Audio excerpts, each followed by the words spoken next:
We're going to update you on the financial recovery plan today. We've had, what, Colette, close to 1,000 of our employees attend open forums. How many meetings do you think we've had overall? We've had about 27, 28 open forums now for all of our employees and staff. And that was based on the financial recovery plan that we circulated to the community and to all of our employees. Probably over, what, 4,000 copies? Mm-hmm. So at these open forums, there's been a number of questions that have been asked of both of us, and we thought we would spend a little time today sharing that with the community. So the first question that we got asked often was, AV Hospital, come on guys, you're flush in cash. You know, you don't need to do this reduction in the workforce. Mm-hmm. So how have you responded to that? Mm-hmm. Yeah, and the other thing that we've heard is that why the urgency? Why now? What happened so quickly? So let me show you what I'm talking about when we look at our finances and we look at the numbers that are behind this. Okay, so here's what we're talking about when you hear the rumor that we're flush in cash, there's no real reason for us to be doing this.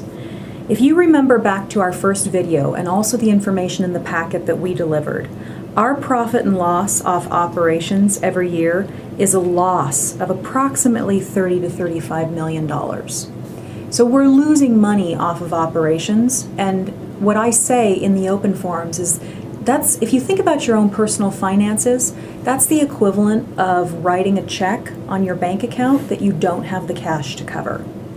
Where the rumor is coming from, that we're flush in cash and that we have plenty of money, is coming from the government subsidy dollars that we received one time in 2017. This $67.1 million, just about half of that was catch-up payments from previous years. It's not a windfall, it's not expected to continue, but we got it in 1 year, and actually our controller came to me and said, gosh, this is going to look really difficult to repeat because it's not repeatable. So that's what created our positive bottom line.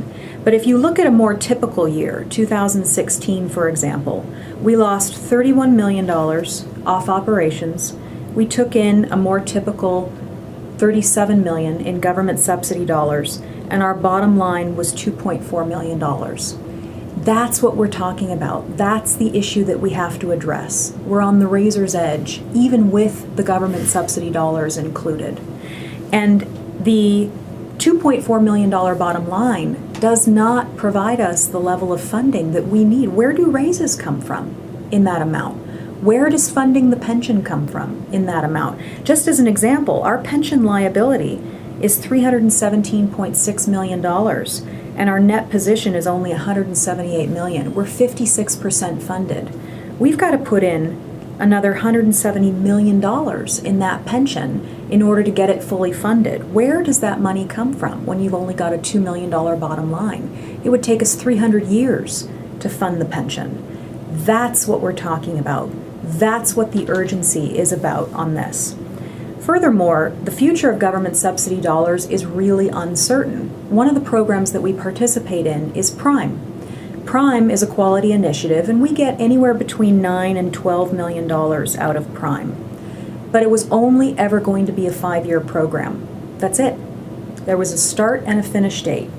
We're in year 3 of 5, so there's only 2 more years to go. If, for example, PRIME had finished in 2016, you take our $2.4 million bottom line, you subtract the PRIME $12 million out of it, we would have lost $10 million right there with the government subsidy dollars included. That's what we're talking about when we talk about the urgency, when we talk about needing to get our financial house in order and going through this process and addressing this now so that we control our own destiny. I want to thank all the staff, the nurses, the volunteers, the physicians who man their posts every single day with incredible dedication and dignity and bring their whole selves to work every day.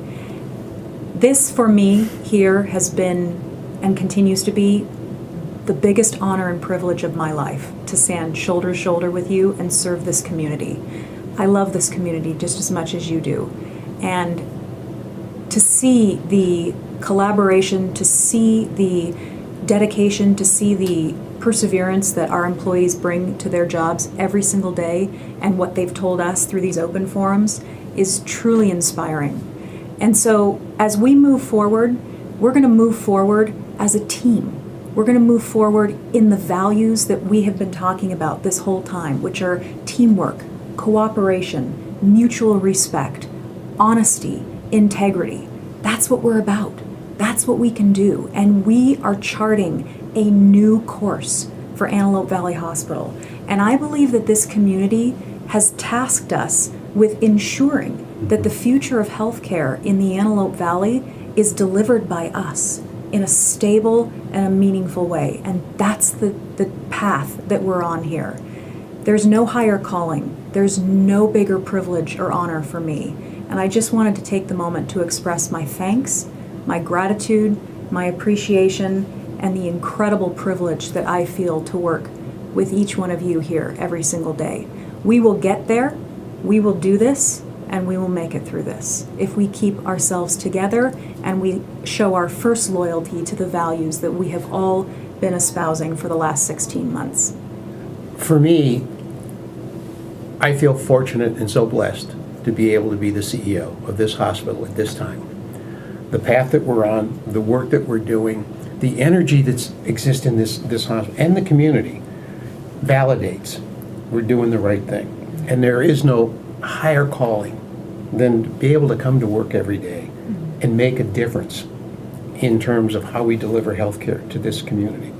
So we'll continue these updates as we go forward beyond the financial recovery plan, because there's a lot of great things going on here at the medical center. So thank you.